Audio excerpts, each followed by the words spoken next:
Hello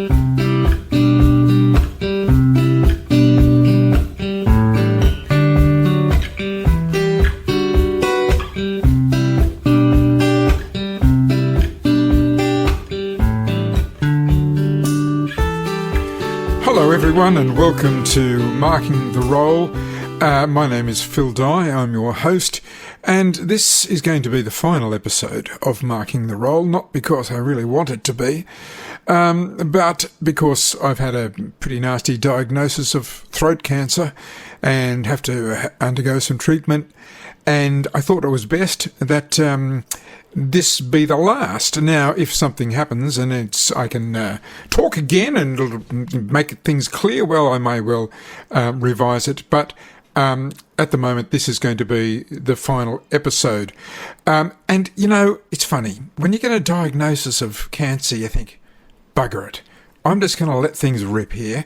I'm going to be pretty honest about how education has collapsed for Australian parents, for Australian teachers, and most certainly for Australian students. I'll be looking at some of the issues that I think are important for Australian parents and students and teachers to analyse, to look at over the next couple of years. And I'll be looking at one way that could completely change the education system in this country.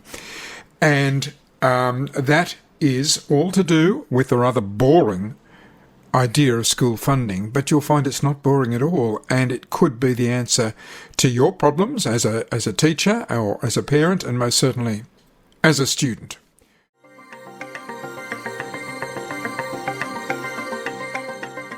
And now one of the first things I'm going to let rip about is Respectful Relationships Australia, and the fact that outside groups are now having incursions into primary schools and high schools where these so-called trainers, who often have no teaching experience and very little experience working with children, are able to teach kids about sex education, gender education. And the most recent news is from Renmark High School, where a person who was from One Health came in to the Year 9 girls and started talking to them about bestiality. Some of the girls got so upset they left, and it was simply not on. Now, the big problem is, what on earth was this person who so, it seems, had lived experience in the topic? Good heavens. What were they doing teaching a class of Year 9 girls? Why didn't the principal ensure that there was another teacher in the room from the school who could have actually said, hey, that's enough of this, that's enough of this? And why weren't the parents told that this was going to occur? Now, in some ways, I feel sorry for this principal. Yes, they may be just a part of this whole transgender ideology, and they said, now, come on, let's go with this. I think that probably they aren't. They're simply too damn busy to tick all the boxes. But I think that this is not an isolated case. This is happening all over the country. That these individuals who are trainers from external organisations like Minus 18, and, of course, this last one from Renmark, come in and they talk to students about what is acceptable these days and how you should act about transgender ideology, and it's simply not on. And it's up to teachers to call it out, and actually up to parents to call it out. And parents have just been too damn kind for the last 3 years and said, oh yes, we love this gender and diversity inclusion stuff. It sounds so lovely. Yes, it sounds lovely, but there really is a wolf in sheep's clothing here, and there is a lot going on in Respectful Relationships Australian education, and it's time for parents to say, that's enough, we've had enough, and our kids cannot be taught by these idiots.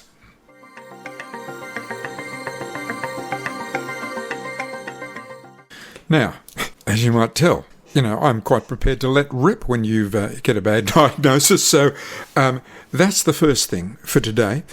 I'm going to look at a few other things as well.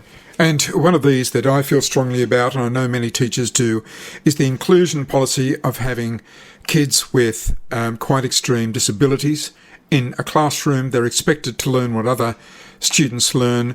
They're expected to be evaluated in a similar way. And this inclusion policy has gone way too far. And the DEI types in the different state departments of education have really got to pull their heads in and look at what the majority of parents and students want. Students who don't fall into the disability category, and other disabled students who haven't got disabilities that inhibits their learning or their behaviour, are getting angrier and angrier that inclusion policy now includes kids who cannot behave in the classroom, who can't possibly learn, and are taking all of the attention from the teacher, which means the teacher can't give it to the other students, which are really, 85-90% of the students. Now, there are groups in this country who are really pushing for even more inclusion and for the closure of special schools, special setting schools. And that is absolutely ridiculous. I know New South Wales, good on them. They've come out and said that they support special setting schools. Tasmania is trying to get rid of all of them. All of them. So you'll have kids who have extreme disabilities going to standard schools, and you've got teachers trying to teach them in mainstream classes. Absolutely stupid. And whoever the bureaucracy of education is in Tasmania, I suggest you get into the real world.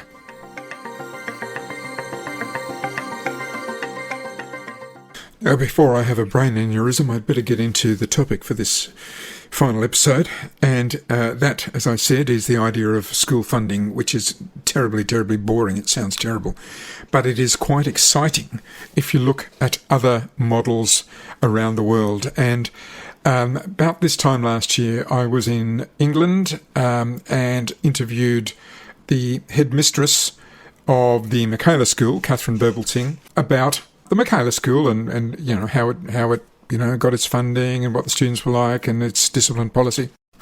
Something that I didn't know was that in the UK there is such a thing as free schools. Now, free schools do not have to follow the government curriculum. They can have their own curriculum if they like. They can have their own discipline policy.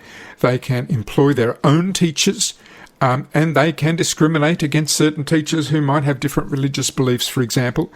It is up to them at that free school. They've really got carte blanche, I suppose you'd call it, as to how they teach and what they teach.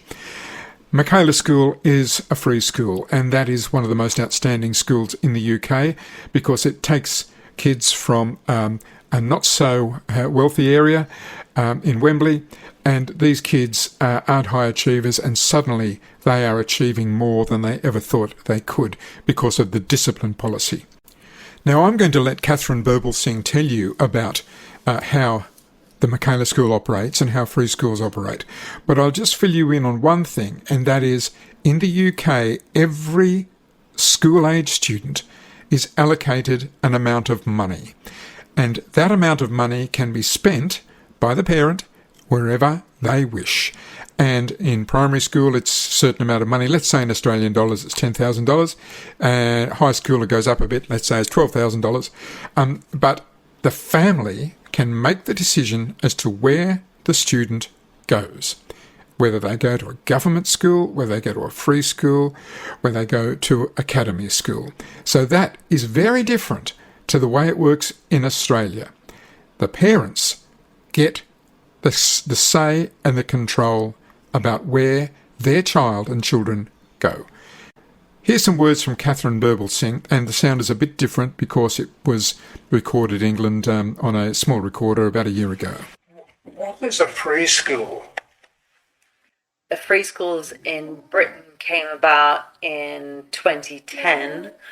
The idea is to give the school certain freedoms that perhaps ordinary community schools wouldn't have, to be able to do things differently. But do you have to follow the national curriculum, everything that's Yeah. in that? So the freedoms that I referred to mean that you could not follow the national curriculum if you didn't want to. You could, well, I suppose the idea is that you're meant to think differently. I have to say, there isn't a single free school that isn't following the national curriculum. Everyone is, because they've got to do the same exams, I suppose. They have to do the same exams. Parents would be very concerned if you were not, offering the national curriculum. But we are a free school and we have done things very differently, even though we're following the national curriculum. So the other thing that a free school is, like charter schools in America, is that it's a group of people who have set the school up, as opposed to it's just a school that's been set up by the government. People have got together, so I got together with like-minded other teachers, and we decided we wanted this ethos, and we were moving forward with it. Whereas with other schools, it's a bit more of a mixed bag. You'll get some teachers who are traditional, some teachers who are progressive, some teachers that are in between. All of our teachers here are traditional. And that's because we went forward, we started with that ethos. And we were very clear about it because it was a school that belonged to us. There's a sense of ownership over a free school or over a charter school that wouldn't necessarily exist with other schools. Yes, and there's a forward direction in that school. This is what we want our students to be. That's right. At the end of it. And it could be anything. So there's a free school. Yeah, right. In the Midlands where we've got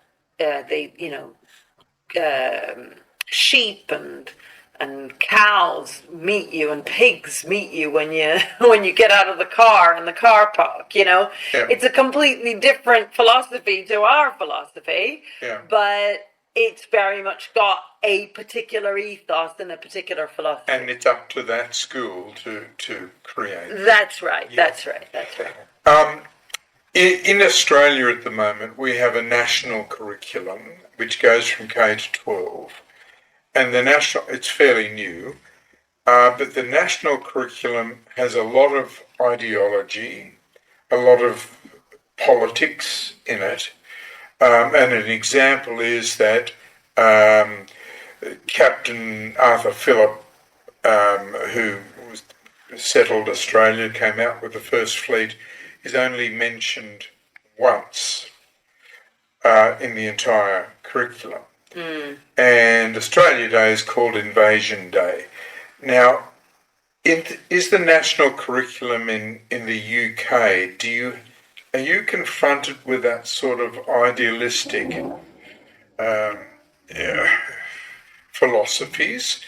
And how, if you are, how do you get over it? You all have the issue of white guilt around what happened to the Aborigines. We have white guilt with regard to the British Empire, slavery and colonialism. So the same way in which things, I imagine, have altered in Australia, and what I've heard from Australian teachers, I was there in October and met quite a number of them. I remember I went to the zoo while I was there in Sydney, and before the bird show, I forget what it's called. A welcome to country. Welcome to country, that's it. Yeah. They said this thing, and I was thinking, what is this? It was a bit odd. And then when I told some people later on about it, they were saying, there was a welcome to country in front of the bird show, before the bird show. And I was saying, yes. Why not the bear show? Well, presumably it was before all shows, Oh, right. This is just a normal thing. So, in fact, I heard it twice at the zoo. Bird show and some other show. penguins or something. I can't remember, but anyway, it's a standard thing. Yeah. And the thing that the Australians who I was speaking to were shocked by was that this is even in the zoo, that for anything you've got this welcome to country sort of explanation and a way of sort of saying we're sorry for who we are kind of thing. And that reminds me in many ways of what happens here in Britain with regard to the way in which we teach our history nowadays. So even as little as 5 or 6 years ago, I do not think things had moved as much as they have now. A history conference that one of my teachers went to recently, the first lecture on the day was deconstructing whiteness in the history curriculum. Oh dear, right. So 5 years ago, that wouldn't have existed, and it's since George Floyd. So yes. What is so fascinating about George Floyd, God rest his soul, is that he has become this sort of poster for any group that is oppressed. So he's gay, or he's Aboriginal, or he's transgender, whatever it is, exactly. Whatever the issue is, he's representative of that group.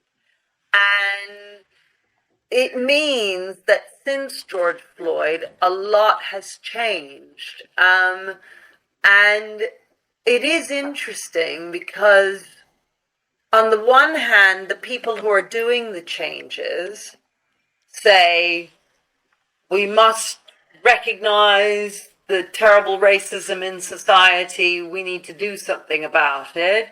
Therefore, we need to change the curriculum. We need to deconstruct whiteness. We need to take whiteness out of the history curriculum. That's their goal. But at the same time, they deny that they're doing this. So they say there's no such thing as woke. You're wrong to talk about wokeism. Or culture wars. There's no culture war. There's no culture war, exactly. And the thing is that, look, I'm quite happy with the people who say this is what needs to happen, and we can have that discussion. Should we be taking whiteness out of history or not? Let's have that discussion. But don't simultaneously argue for taking whiteness out of history and then say you're not doing it.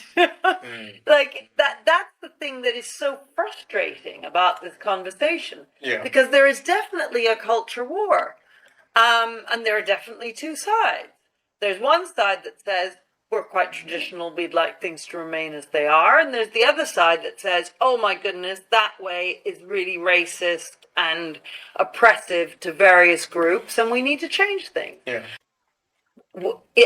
We should at least have the conversation about whether or not we should be making those changes. We should be doing it or not. Yes, we should be, Not pretending that we're not doing it, and that it all happens by stealth. It all happens by stealth. And isn't that what has happened in Australian education and often in Australian society generally? The changes are introduced, we don't vote for them.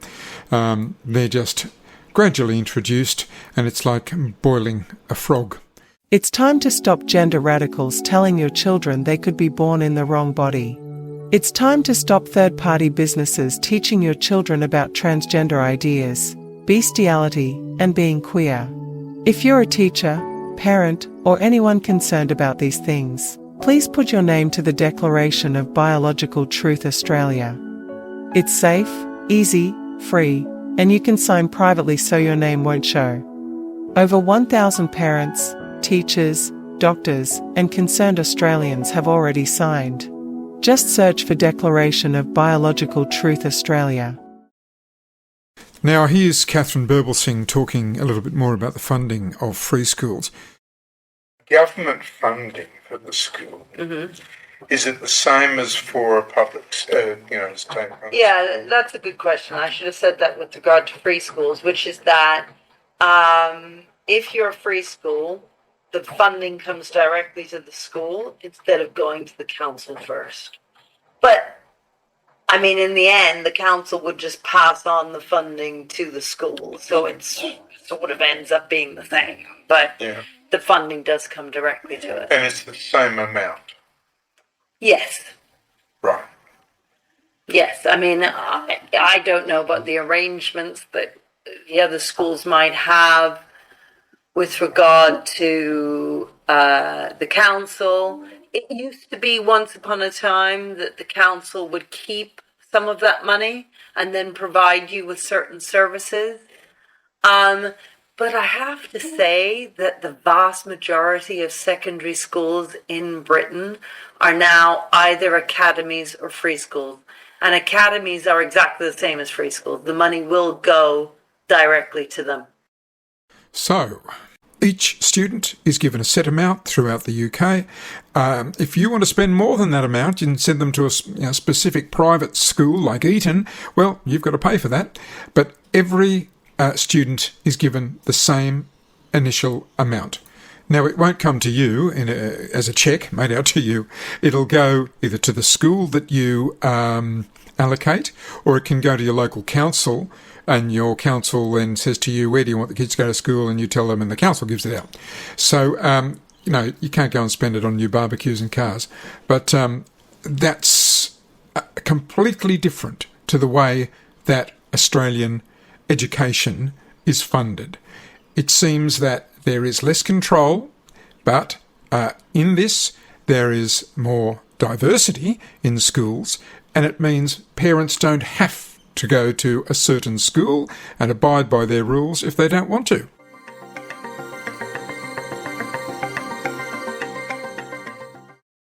Now, you might remember when independent schools in the UK were called public schools, like the Eton and the King's School and West Cathedral or Wells Cathedral School, but they're now really called independent schools. And if you want to send your kid to an independent school, you'll make sure that they get the same amount of money that every other child does, but you'll have to pay more, which is really fair enough, isn't it? That it would stop this public versus private argument. It would simply mean that if you want to send your child to the King's School or Trinity Grammar or Newington or Bridgerdine College, then you will pay more to do that. They'll still get the same amount of income as a public school child would draw, but you'll have to top that up in order to go to those schools.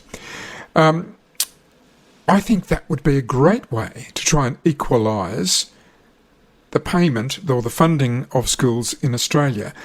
But why don't we have that now? If all of the woke types are saying that we've inherited the worst of colonial UK, why haven't we inherited this? Just think about it for a sec. If the government is always in charge of funding, the government maintains control over schools, and it maintains control over curriculum and what is taught. In the UK, the government does not maintain control.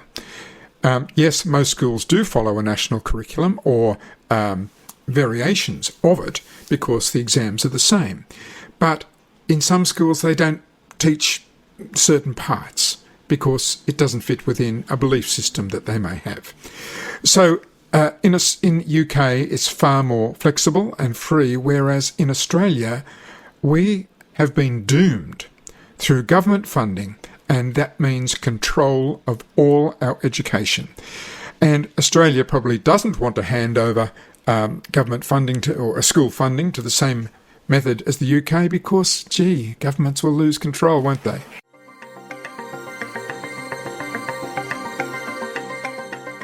So we have a lot of freedom here. This is for all schools, like academies, free schools, normal schools, any kind of school. The school advertises for their staff, appoints their staff. They can move their staff on if necessary. That is all up to the school. I know in America, for instance, that doesn't happen. You are often just given your stuff. And to move somebody on is impossible in America. Whereas here, it's much more straightforward. Now think about it for a sec. If you're a teacher, would you rather continue to be told by state education bureaucracies, usually consisting of those who have never been in a classroom to teach, what to teach and how to teach it and what policies to follow? Do you want teachers to continue to be employed through diversity policies and inclusion policies, or do you want teachers to be employed on merit? Do you want, if you're a parent, do you want the principal to be employed on merit, or do you want them to be employed because they follow a certain ideology? Well, if you look at the UK model, you'll have a choice. And the school who doesn't follow what they say they're going to follow, well, they're going to lose their funding from, of course, parents are going to shift their child out of that school quick smart. One thing I did ask Katharine about was homeschooling, and if you homeschool your child in the UK, you get the same amount of money. So if you've got a child who would normally be, say, in Year 5, and normal Year 5s get $10,000 per year, then you'll get the $10,000 for the year. But you can't just, spend it on barbecues. You've got to spend it on education for your child, which is fair enough. So I urge parents and teachers and even students to look up how schools are funded in other countries, and particularly the UK, because if the Michaela School is any indication of how well it works, it is a fantastic way of ensuring that the philosophies match those of the parents, and other ideology is not forced on to your child at all levels of their schooling.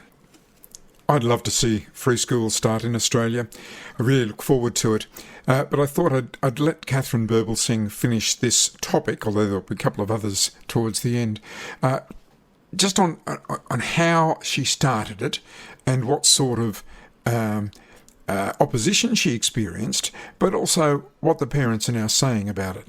Unfortunately, nowadays, in Australia, in Britain, in the whole of the Western world, in order to get things right with children, you have to go against the grain.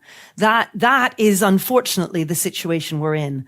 And so it means that all of us has to be able to find enough courage to stand up against what everybody's telling you. And when I say everybody, I mean the teacher training colleges. I mean your friends. I remember I once I met this woman at a party, and she said to me how she was going to leave London in a year's time because her eldest was 10 years old, coming up towards secondary school. And so she and her husband and the children were going to leave because they had to get them into a decent school. And they were relatively well off. I said, well, why don't you think about going to a private school? She said, oh, no, I couldn't do that. We'd lose all our friends. Now, and that's what I mean about having the courage. You need all of us. Even if you're not involved directly in education, we all need the courage to be able to stand up to everyone we speak to, because that is what empowers people like us who are on the ground, knowing that there are families who want this, knowing that there are people in the media who will support us with this, knowing that the culture of our society is not one we're having to fight all the time. I mean, people who are willing to go against the grain when they're on their own and when they're going to be vilified by everyone. Most principals, most teachers just want normal lives. They want to be able to pay their mortgage. They want to have a car. They want to have a couple of kids. They want to have normal lives where they go in and they teach and they come back home. They don't want to take on the whole world. So I came here in 2011 and I rang the alarm bells and I said, look, you guys aren't as far along the progressive line as we have gone in Britain. I can tell you what it looks like. We've been there. Don't do it, is what I said. Don't go down that progressive route, because you're going to end up failing your kids and your country is going to blow up. Unfortunately, people didn't necessarily listen to me. And you have gone down that road. And now it's the case that you're 70th out of 77 countries for behavior, climate in your classrooms. How Australia has plummeted in the last 20 years. And of course, the children who most suffer because of this are the most disadvantaged. They're the ones that come from minority backgrounds, come from poorer backgrounds, and so on. And the reason why they suffer the most is because they are entirely dependent on their school to be able to make that difference for them. So if you come from a more well-off family, the family can make up that difference. The family takes you to museums on the weekend. They have dinners around the dinner table and talk about the politics of the day. They take you away on holiday to various places. And your parents, who's a professor and a doctor, you have conversations and they are teaching you all the time. But the child that comes from a poorer family, they don't have that. They are dependent entirely on their school and on their teachers. And if their teachers, through what they believe to be compassion, are constantly letting that child down by not holding them to account, that child has nowhere to go. And in the end, they end up in prison, they end up on welfare, they end up in some dead-end job, and then we say, well, they were poor. What else could they do? But it's not true. It's us who have failed them. We in the education sector have failed them because in the moment we feel so uncomfortable about doing the right thing. Now, in 2011, I came here and said all that. It was at the same time that I had the idea about Michaela and we started setting it up. And the fight in Britain was massive at that time. It's much easier now to set up a free school. It took us 3.5 years to open our school because there was such a fight. And when I say such a fight, we would go along in Brixton Market, handing out flyers about our school. And mums would say, this is such a brilliant option. I'm coming along to find out. And all of these ethnic minority mums would be sitting in the audience, listening to me speak about this possible new school. And they would bus people in from outside of London so they would sit amongst the parents so that when I would get up and speak about the possibilities of a new school with all these mums who were desperate to have a new school, and when I say, when you want to talk about ethnic, where the mums were ethnic, the people being bussed in were white from outside of London, would sit amongst the crowd, and then they would stand up and shout at me in order to drown out, not just me, but what me and my group were saying in order to set up the school. We had to move to 3 different areas eventually in London to eventually open up in Wembley, but we started in South London and we were chased from place to place until eventually, by really some kind of miracle, we managed to open our school in 2014.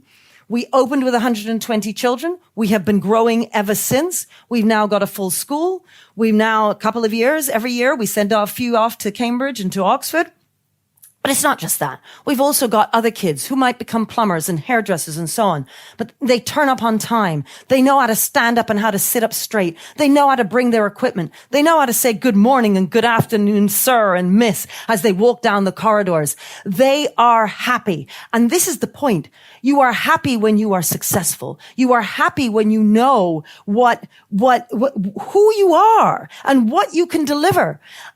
Just recently in the last few days, Progress 8 scores came out in Britain for schools, and the Progress 8 score is essentially how much progress have you made from when you joined at the end of primary to when you leave at the end of secondary school. And so these are secondary schools that are analyzed in this way, and we got this year the top Progress 8 score in the country. So, as Australia slips further and further down the world rankings of education, it's probably overdue that free schools are allowed to happen in this country. And as Katharine just said, it wasn't easy. There was opposition. There were activists against the idea of free schools. But she fought through it and her team fought through it. And it would be great to see that happen in Australia. But for that to happen, our entire system of school funding has to change, where each individual child is allocated a fee, and that can be spent wherever the parents want to send their kids to school.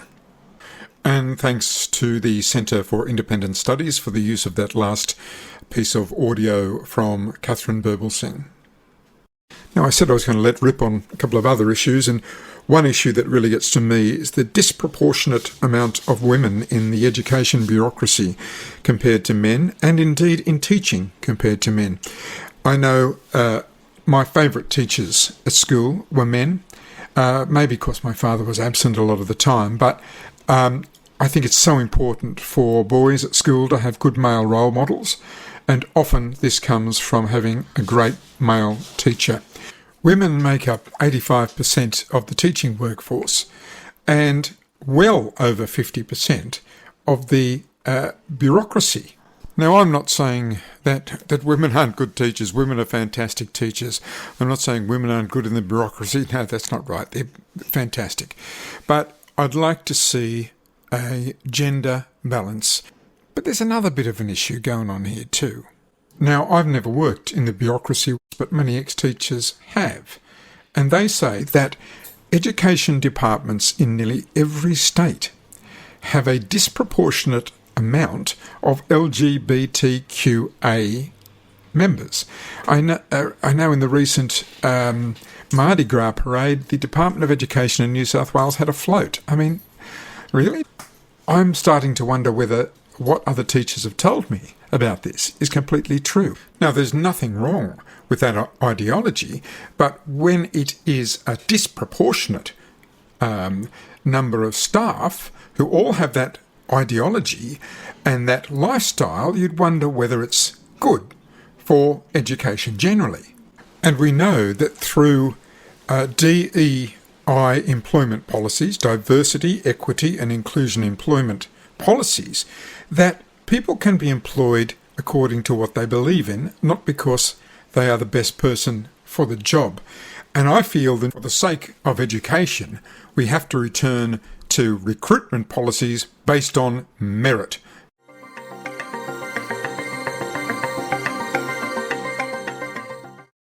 Now, the last thing I'm going to let rip about is about welcome to country ceremonies. There's been lots of talk about welcome to country, and especially in education circles and in schools. I don't have much against a short welcome to country where it's necessary, where the context is right, but I've been to meetings at Macquarie University where virtually everyone who stands up to say something does a welcome to country. I mean, really? Do we need that? And before every meeting, do we need a welcome to country? I don't think we do. I think it's overdone. But I think the most overdone thing I have ever seen is the welcome to country for new science, medicine and biology students at the University of Wollongong in February 2024. This went for 1 hour. I went there and all of the students were gathered on this lawn, and there was a talk, and then by someone else played a little song and a didgeridoo. I thought that was the end of it. But no. The students were then told about the importance of the welcome to country, and they were told that they were going to walk the walk of the snake, and they were going to weave their way around a certain part of the campus in the pattern of a snake. First, they were going to have some ochre put in their hair, and then they were going to be doing the walk of the snake in a big line all the way around, which probably went for about 300 metres, I suppose. And then they were going to walk up towards the hall where they were going to have their orientation, and they were going to have the smoking ceremony. The smoke was going to put onto their face. And I thought, I'm amazed at this because the students haven't been given an opt-out. Now, I sometimes go to a Catholic church. I'm not Catholic, but I really like the ritual, the ceremony, and I love the singing. Now, I'm not forced to go and have some wafer and a bit of wine, and I never do. Even when there's a welcome to country at the football, say, you don't have to watch it. You can go downstairs and grab a beer, or you don't have to be engaged with it. But these students were not given an opt-out at all. And you might be thinking, oh, well, they could have walked away. Now, what 18-year-old is going to say, oh, look, excuse me, this is against my belief system. I don't believe in the serpent and want to be doing this walk. I'm going to just go and stand over here. No 18-year-old student who's just going to university for the first time and wants to be on the good side of everyone is going to do that. So these students, I think, were coerced into doing this walk of the serpent, getting ochre in their hair, and I'm sure they didn't turn up to that day of orientation expecting to get ochre in their hair, nor expect to be breathing in smoke. I just hope there weren't many asthmatics. So it was way, way over the top. And I think welcome to countries in that context, people have got to be given an opt-out. Because no one forces you in a church to take the wine and the wafer. No one forces you to watch the Welcome to Country at the football or anywhere else.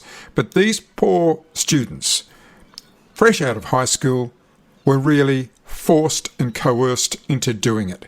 That was simply not on. The University of Wollongong has become the University of Woke.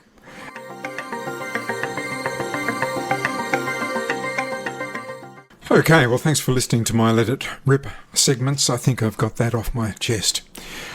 There's a few people I'd like to thank for marking the roll. All of the teachers who have contributed, you know who you are.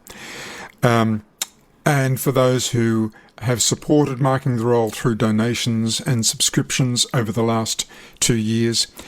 I'd like to thank Lee Louise, who has helped certainly in the first year, and she was been working hard in the last year in her own job, in her own work. But thanks so much for your help. And Lee Louise is my partner, and in about a couple of weeks, she's going to be my wife. So thank you to everyone who has taken part in marking the roll. If something turns out better than expected, it could be revised, but I'm regarding this as the last episode. Thank you for listening, and have a good rest of 2024.